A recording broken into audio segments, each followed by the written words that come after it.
नमस्कार. मी Rupali Joshi, special educator. आपण आज डाऊन सिंड्रोम मुलांविषयी जाणून घेऊयात. डाऊन सिंड्रोम मूल म्हणजे नेमकं काय असतं, कसं असतं, त्याविषयी आज आपण जाणून घेऊयात. तर आतापर्यंत आपण ऑटिझम, ADHD विषयी, लर्निंग डिसॅबिलिटीविषयी बरंच काही बघितलं, ऐकलं, बोललो. आता डाऊन सिंड्रोम प्रकारातली मुलं, की मी नेहमी माझ्या बोलण्यामध्ये असतं की डाऊन सिंड्रोम असेल, फ्रजाइल एक्स सिंड्रोम असेल, तर त्यापैकी आज आपण डाऊन सिंड्रोम याविषयी माहिती घेऊया. तर आपण बघतो की बऱ्याच वेळा ही सिंड्रोम प्रकारातली जी मुलं असतात ती थोडी फिजिकल ॲपिअरन्स त्यांचा थोडा नॉर्मल आपल्या सामान्यांपेक्षा वेगळा असतो. त्याच्यामुळे ती ओळखायला येतात की या मुलांमध्ये काहीतरी वेगळेपण आहे. तर तसंच डाऊन सिंड्रोम प्रकारातली जी मुलं असतात की ती उंचीनी कमी असतात, नाक छोटंसं असतं त्यांचं, चीनी लोकांसारखे दिसतात बघा ही मुलं.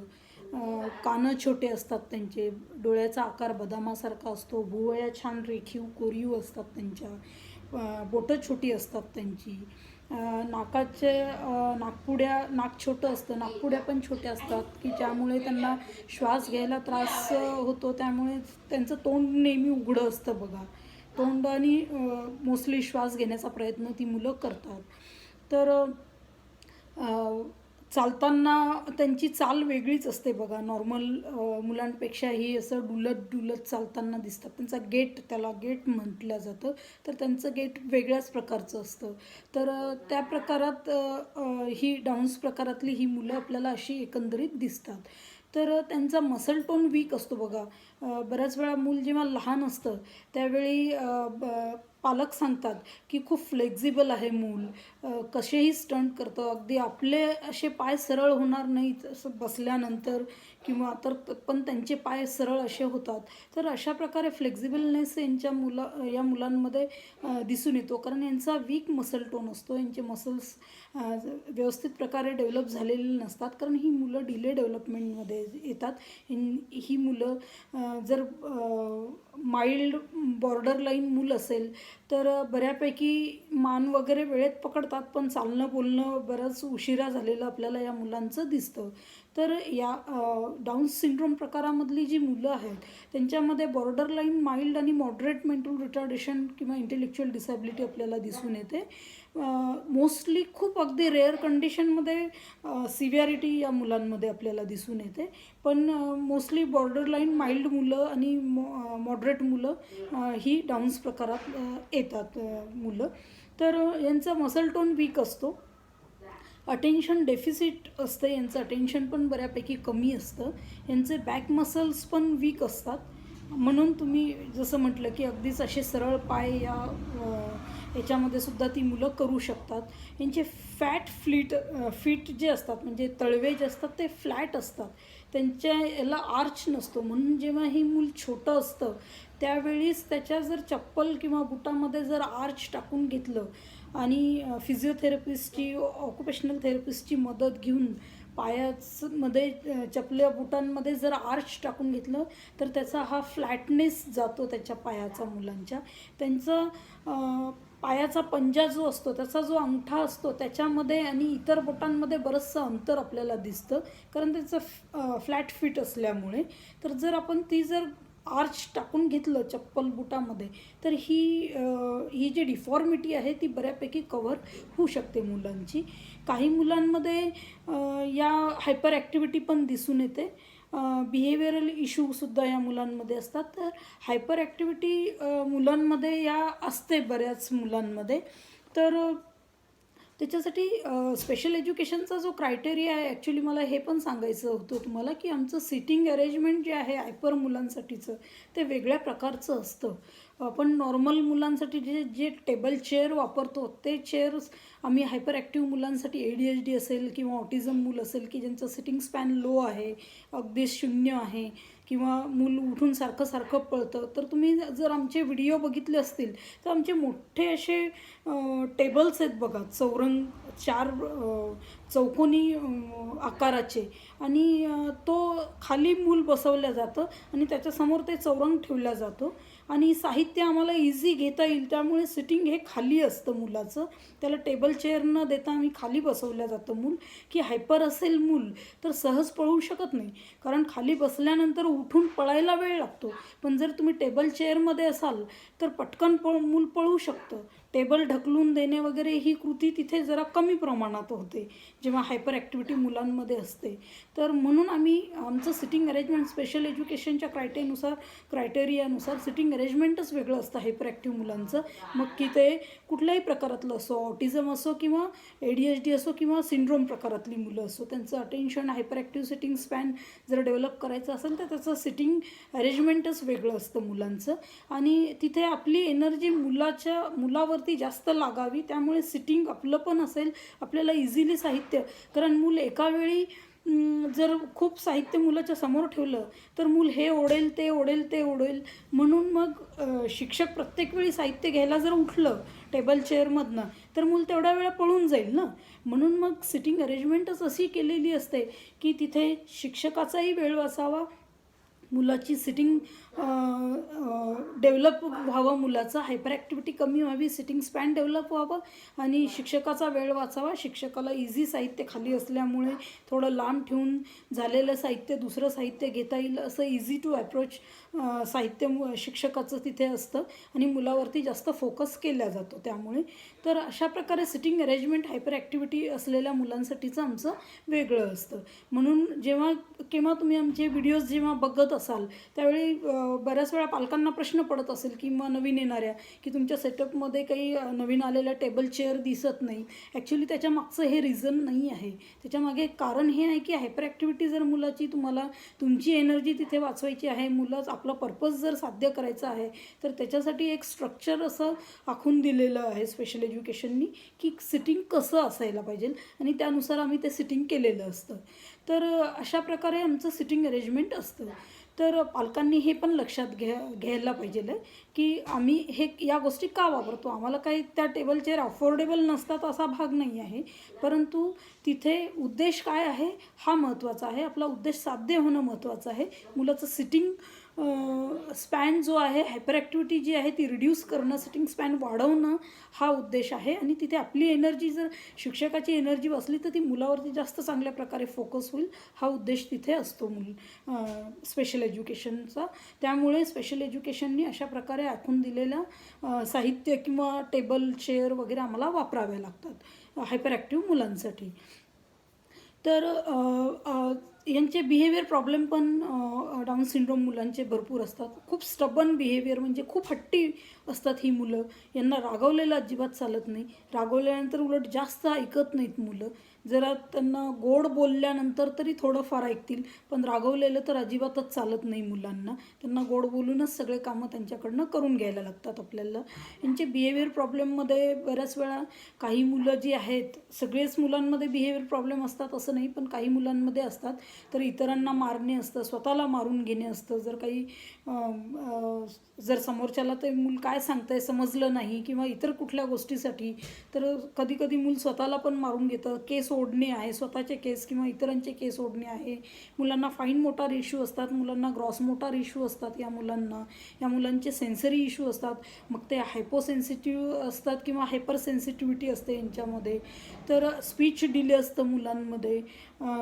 बाकी डिले डेव्हलपमेंट तर असतं मुलांमध्ये, पण स्पीच पण बऱ्यापैकी डिले असतं. बऱ्याच मुलांमध्ये स्पीच असतं तर ते अनक्लिअर स्पीच असतं की जे नेहमी त्यांच्या संपर्कामध्ये जे पॅरेंट असतात किंवा थेरपिस्ट असतात त्यांना त्यांची भाषा लवकर आणि चांगल्या प्रकारे कळते, पण इतरांना पटकन कळत नाही हे मूल काय म्हणतं आहे किंवा काय बोलतं आहे.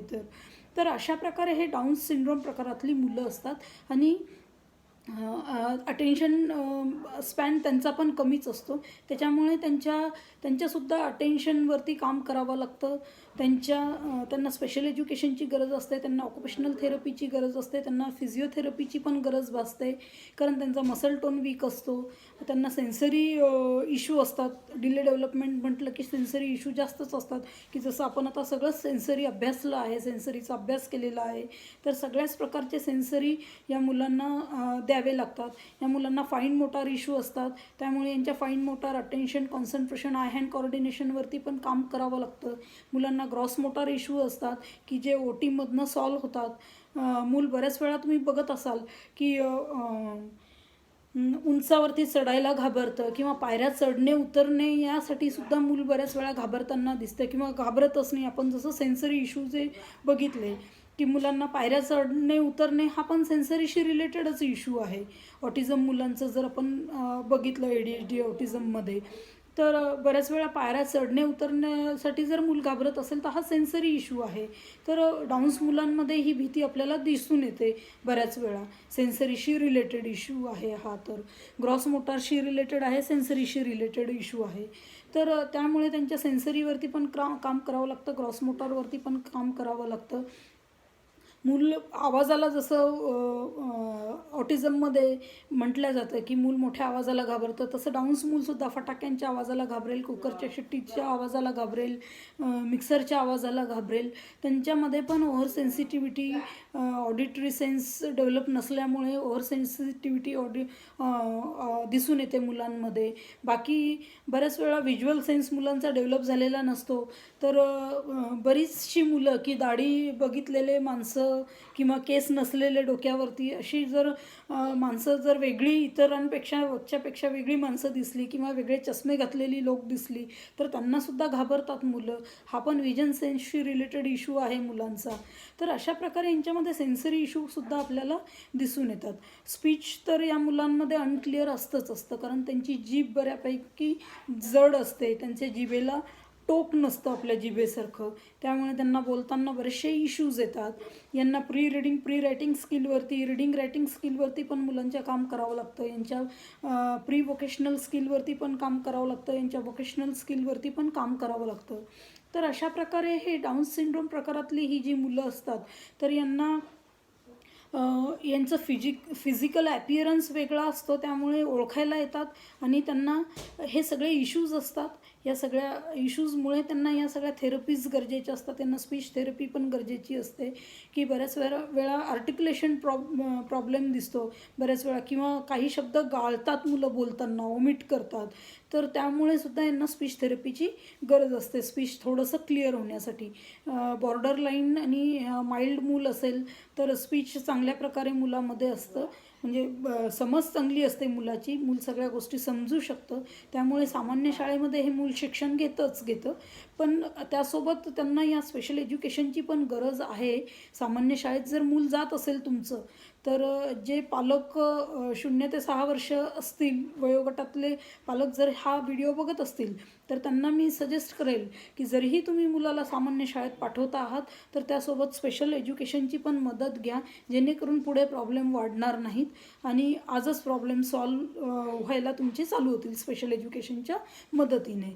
तर सामान्य शाळेत चांगल्या प्रकारे मूल सर्वाईव्ह होतं. एज्युकेशनमध्ये मूल नॉर्मल मुलांपेक्षा मागेच असतं बऱ्यापैकी. हे मूल त्याच्या वयाच्या मुलाच्या कंपॅरेटिव्ह हे मूल शिक्षणामध्ये मागेच असताना दिसतं, पण बाकीचं डेव्हलपमेंट बॉर्डर लाईन माइल्ड मुलांमध्ये इतर मुलांसारखं बऱ्यापैकी चांगलं झालेलं आपल्याला दिसतं. पण केव्हा होईल? जेव्हा तुम्ही स्पेशल एज्युकेशनची मदत घ्याल त्यावेळी हे डेव्हलपमेंट या मुलांमध्ये आपल्याला बऱ्यापैकी चांगलं झालेलं दिसेल. तर अशा प्रकारे या थेरपीज आणि असं हे मूल असतं. त्यासोबत येणाऱ्या कोमॉर्बिडिटीसुद्धा आहेत, जसं की आपण मागे कोमॉर्बिडिटी ADHD आणि ऑटिझम मुलांविषयी बोललो होतो. तर त्यामध्ये मला हा पण एक मुद्दा सांगायचा राहिला की आपण कोमॉर्बिडिटीविषयी जेव्हा बोललो तर त्यामध्ये मेंटल इलनेस पण बऱ्याच ऑटिझम ADHD मुलांमध्ये आपल्याला आलेला दिसतो, किंवा इतर सिंड्रोमची मुलं जी असतात की जो इलनेस जो आहे तो लवकर फाइंड आउट होत नाही. त्याच्यासाठी खूप आपल्याला मुलाला खूप जवळून खूप ऑब्झर्व करावं लागतं. त्याच्या नेहमी संपर्कात असू आपण, पालकांकडनं व्यवस्थित नेहमी माहिती घेत राहू. तर त्यावेळी जर मुलामध्ये ज्यावेळी म्हणजे सगळ्याच थेरपी, जसं आम्ही म्हणतो की सगळ्याच थेरपी जेव्हा अप्लाय करतो आपण मुलावरती 0 ते 6 वर्ष वयोगटाच्या, आणि तरी पण मुलामध्ये जेव्हा आपल्याला रिझल्ट दिसत नाही, ऑटिझम असेल, ADHD असेल किंवा इतर प्रकारातलं मूल असेल, तर रिझल्ट दिसत नाही आहे, मुलाचे काही बिहेवियरल इश्यू हे कॅरी फॉरवर्ड तसेच राहत आहेत, सॉल्व होत नाही आहेत. की जसं मी जर म्हटलं की मूल एखाद्याला खूपच घाबरतं किंवा एखाद्या आवाजालाच खूप घाबरतं आहे किंवा एखाद्या गोष्टीची खूपच मनामध्ये भीती बसलेली आहे, तर तो इश्यू मेंटल इलनेसशी रिलेटेडसुद्धा असू शकतो, म्हणजे मानसिक आजाराशी रिलेटेडसुद्धा असू शकतो. त्यामुळे अशा केसेसमध्ये आपल्याला मुलांना सायकियाट्रिस्टची पण मदत घ्यावी लागते. जर हे प्रॉब्लेम आपले थेरपीने सॉल्व झाले नाही तर आपल्याला सायकियाट्रिस्टची मदत घेऊन इथे औषधी गोळ्या मुलांना देऊन ते प्रॉब्लेम सॉल्व करण्याचा प्रयत्न आपल्याला करावा लागतो. तर ऑटिझम 2 मिनटं थांब बाळा बस खाली. तर कोमॉर्बिडिटीमध्ये म्हटलं तर या मुलांसोबत डाऊन सिंड्रोम मुलांसोबत ऑटिझमची कोमॉर्बिडिटी येते. ADHDची सहसा येत नाही, ऑटिझमची कोमॉर्बिडिटी येते. या मुलांना थायरॉईड इश्यू असू शकतात, या मुलांना हृदयाला होल असू शकतो, बाय बर्थ असू शकतात या गोष्टी, किंवा नंतरसुद्धा होऊ शकतात. हृदयाचं होल हे तर बाय बर्थ असू शकतं. ते जर काही दिवसांनी, काही महिन्यांनी, काही वर्षांनी भरलं नाही तर त्याला कधी कधी ऑपरेशनसुद्धा सजेस्ट करतात डॉक्टर लोक. या मुलांना विजन प्रॉब्लेमसुद्धा असतात, बऱ्याच वेळा यांचं विजन लो असतं, किंवा यांना मोठ्या नंबरचे चष्मेसुद्धा असू शकतात. यांना दाताचे इश्यू असतात, कारण हे ओरल हायजीन व्यवस्थित मेंटेन करू शकत नाही, त्यामुळे त्यांना दाताचे इश्यू सुद्धा होऊ शकतात. यांना हिअरिंग प्रॉब्लेमसुद्धा आपल्याला दिसून येतात. तर अशा प्रकारे या कोमॉर्बिडिटी या मुलांसोबत आलेल्या असतात. त्यामुळे या जर कोमॉर्बिडिटी मुलांसोबत आल्या तर जसं मी मागे म्हटलं होतं की थेरपिस्टचं काम वाढतं, पालकांचं काम वाढतं, मुलांवरती औषधी ट्रीटमेंट वाढतात, डॉक्टरांचं सगळ्यांचंच काम वाढतं. तर अशा प्रकारे हे डाऊन सिंड्रोम प्रकारातलं मूल आहे आणि त्याच्यासोबत असलेल्या कोमॉर्बिडिटी, त्याला आवश्यक असलेल्या थेरपीज आणि मूल मोस्टली बॉर्डरलाईन, माइल्ड आणि मॉडरेट प्रकारामध्ये इंटेलेक्च्युअल डिसॅबिलिटी या मुलांमध्ये आलेली आपल्याला दिसते. तर आज आपण अशा प्रकारे डाऊन सिंड्रोम मुलांविषयी माहिती घेतलेली आहे. जर तुमचे काही प्रश्न असतील तर तुम्ही मेसेज करू शकता, किंवा आमचा कॉन्टॅक्ट नंबर आहे 9970598429. आणि निश्चितच चॅनलला लाईक सबस्क्राईब करायला विसरू नका. आपण इथे थांबूयात. धन्यवाद.